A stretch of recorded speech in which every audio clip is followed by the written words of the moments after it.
La France n'est pas en guerre, donc je pense qu'il faut qu'on soit rigoureux. Non, l'économie de guerre, c'était pour aider un pays en guerre. Et l'industrie de défense française, elle a toujours été faite pour donner à nos armées les moyens dont elles doivent disposer, mais aussi pour permettre à nos alliés de pouvoir se défendre. Donc je pense qu'il faut qu'on soit précis dans les temps qui sont les nôtres, et donc il y a un effort de défense. On comprend qu'il y a une volonté du gouvernement de dire derrière des mots, il y a des actes, action, réaction, mais c'est du concret et c'est à la hauteur et la cadence, c'est le bon rythme, au bon niveau ? C'est le bon rythme au bon niveau si on était en temps de paix. Et on parle d'économie de guerre. Je rappelle que la France, cette année, enfin 2024, aura franchi le palier de 100 000 obus produits sur son sol, par exemple. On était à 20 000 en 2022, avant le début de la guerre d'Ukraine. C'est très en deçà des besoins qu'on aurait pour effectivement remonter en puissance. Dans le même temps, par exemple, le géant allemand de l'armement Rheinmetall va produire 700 000 obus par an à terme, c'est-à-dire d'ici 2 ans, sur un seul site industriel. Et puis enfin, dans les plans qui sont évoqués par le ministre des Armées, il y a aussi quelque chose sur lequel on a très peu de temps pour remonter en puissance. C'est que vous parlez de cadence, c'est une chose effectivement de remonter la cadence de ce qu'on produit déjà, des obus au standard OTAN, mais il y a aussi des filières qu'on avait presque totalement perdues. Je pense par exemple aux munitions de petit calibre ou encore à la production de poudre, parce que nous, on produisait les corps d'obus, mais on ne produisait pratiquement plus de la poudre pour les explosifs de ces obus.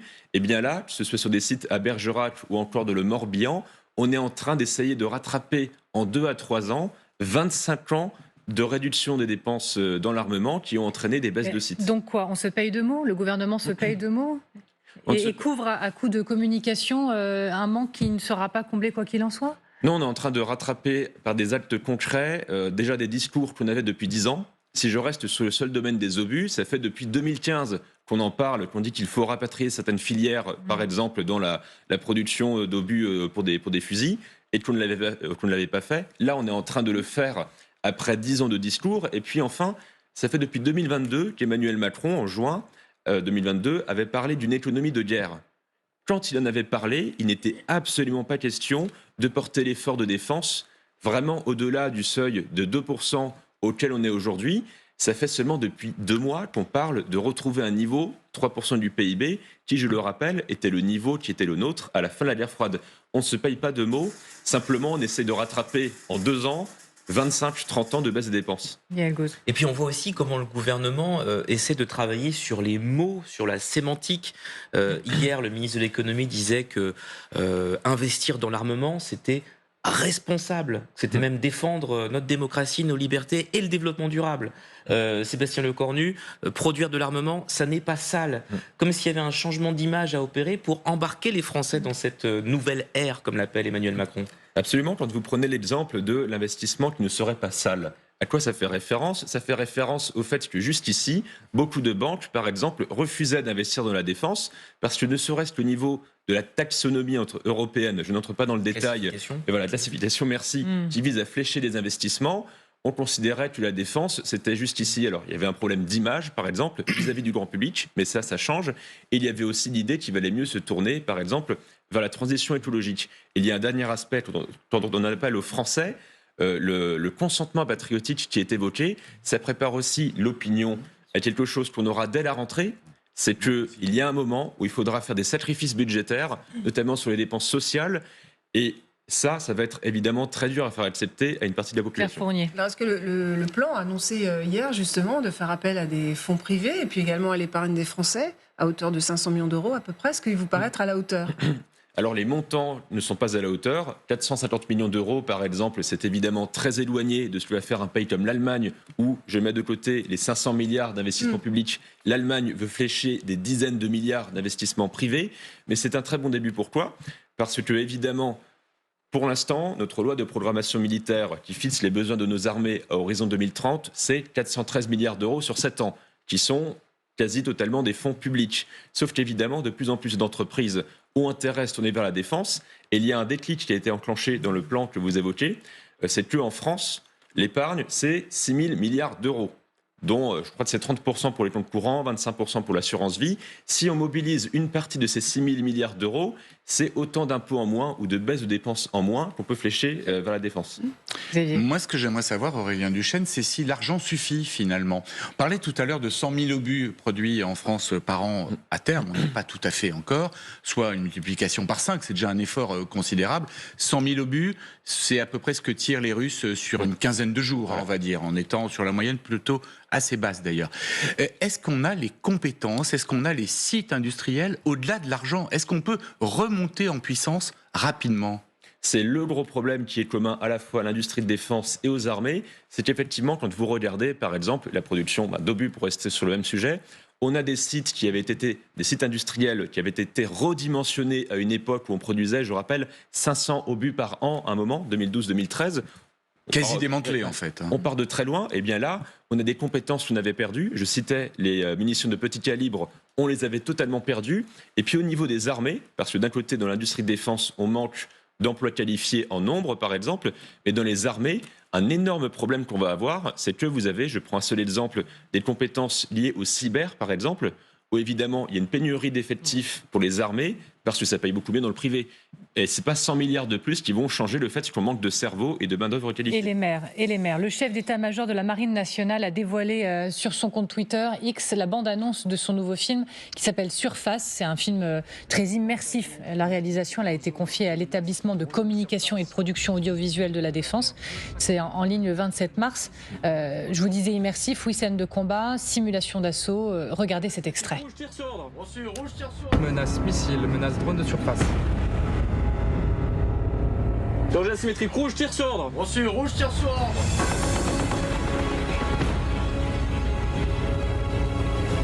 Très clairement, ces dernières années, il y a eu un durcissement des rapports de force sur les mers, sur les océans, avec des actions très violentes qu'on ne connaissait pas depuis plusieurs dizaines d'années.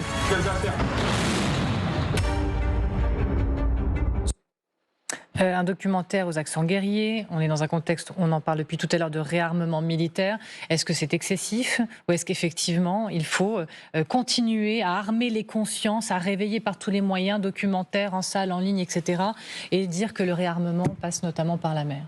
Ça rejoint un peu la question des compétences humaines et du recrutement, parce que vous avez eu un effet, vous savez, en 2019, avec le film Le Chant du Loup, qui portait sur la Marine nationale, un effet un peu à la Top Gun, c'est-à-dire un regain d'intérêt pour un large public qui découvrait le métier des armes.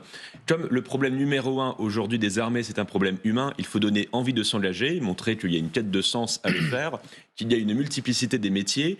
Je parlais par exemple récemment à quelqu'un qui avait commandé la frégate Provence, qui avait été déployée en mer Rouge face aux Houthis. Eh bien, une question qui se pose dans le recrutement des armées, c'est qu'il faut recruter des gens avec des talents, mais il y a aussi un esprit d'aventure qui parle à travers ce genre de film, parce que ce à quoi il faut réhabituer, d'ailleurs ma génération, c'est au fait que maintenant, on ne parle plus de faire des opérations de maintien de la paix, par exemple au Sahel ou au Proche-Orient, mais de préparer les esprits à des engagements beaucoup plus massifs. Je repense enfin à ce qu'avait dit l'ancien chef d'état-major de la Marine nationale, l'amiral Vendier, quand il avait dit à une promotion de jeunes cadets qui allaient rejoindre la Marine, votre génération va peut-être connaître le feu à la mer.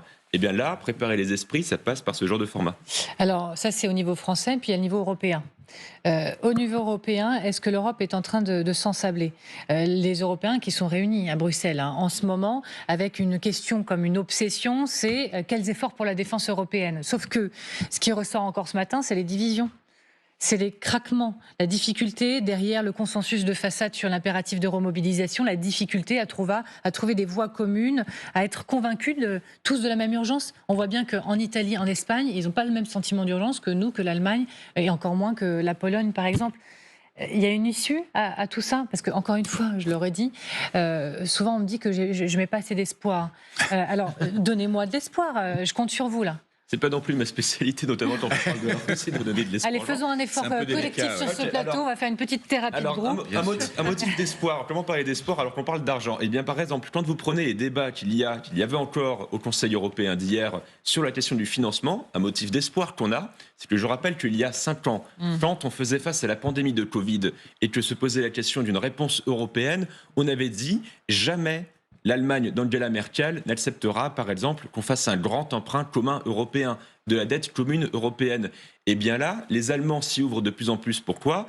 Parce qu'ils ont compris que si on continue dans cette division que vous évoquez, qu'on va avoir des pays comme la France qui ont peu de marge de manœuvre budgétaire, c'est peu de le dire, et d'autres pays comme la Pologne qui, eux, sont pressés d'agir, quitte à acheter du matériel non européen en masse, eh bien, un motif d'espoir, c'est qu'on refasse le même moment d'urgence que le Covid. Et le dernier motif d'espoir là-dessus, c'est que ça correspond poétiquement à ce qu'on appelle un moment hamiltonien. Pourquoi ? C'est en référence à l'un des pères fondateurs des États-Unis, Alexander Hamilton, qui avait réussi à convaincre beaucoup à l'époque qui voulaient que les États-Unis ne soient pas une vraie fédération, un vrai État, que c'était par l'endettement et par le trésor commun contre vraie l'unité. C'est le même enjeu pour l'Europe.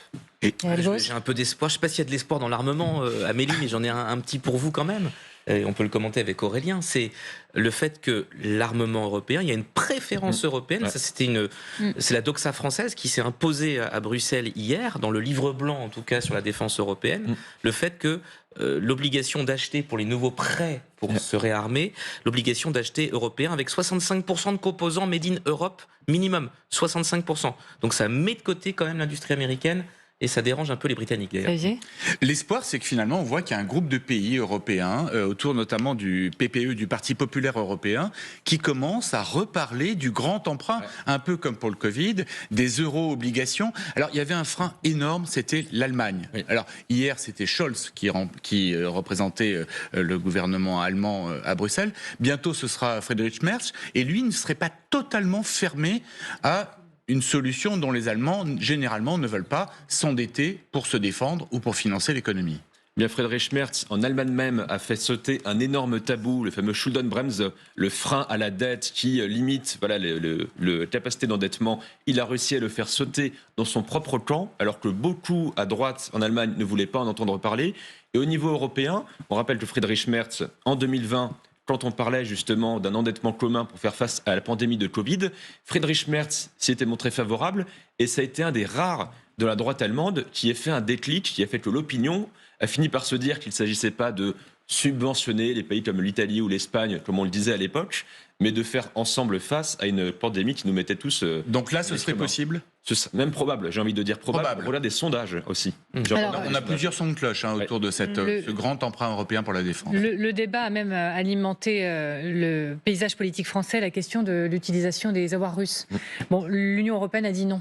L'Union européenne a exclu la confiscation des avoirs russes gelés. Je rappelle quand même qu'on parle de 200 milliards d'euros d'avoirs russes gelés. Bon sens, parce que trop risqué. C'est l'un des grands arguments, trop risqué en termes d'investissement, faire peur aux investisseurs, etc. Ou preuve de fébrilité? Alors je dirais que c'est plutôt preuve de prudence, parce qu'effectivement, il y a eu un seul exemple historique où on a non seulement saisi des avoirs, mais qu'on les a utilisés, c'était pendant la guerre du Golfe. Sauf que là, évidemment, des pays comme la France, on était littéralement en guerre contre l'Irak de Saddam Hussein, et d'aucuns disent que tant qu'on n'est pas en guerre contre la Russie, et j'espère que ça n'arrivera jamais pour rester dans l'idée de l'espoir, c'est que ce serait illégal au regard du droit international pour certains, il n'y a pas de consensus là-dessus, et d'autres disent qu'à l'inverse, ce serait non seulement légal de saisir ces avoirs gelés et de les utiliser, que ça ne ferait pas forcément peur aux investisseurs. Ça c'est mon avis. Pourquoi ? Parce que beaucoup feront la part des choses entre saisir des avoirs qui viennent souvent de mafieux de l'entourage de Poutine et que ça ne constituera pas un précédent qui fait que demain des investisseurs pourraient fuir l'Europe. Merci beaucoup Aurélien Duchesne d'avoir été notre invité dans le Fait du jour. Dans un instant, nous, on reste ensemble et on se retrouve puisque ce sera l'image à ne pas rater et l'heure des chroniqueurs. À tout de suite.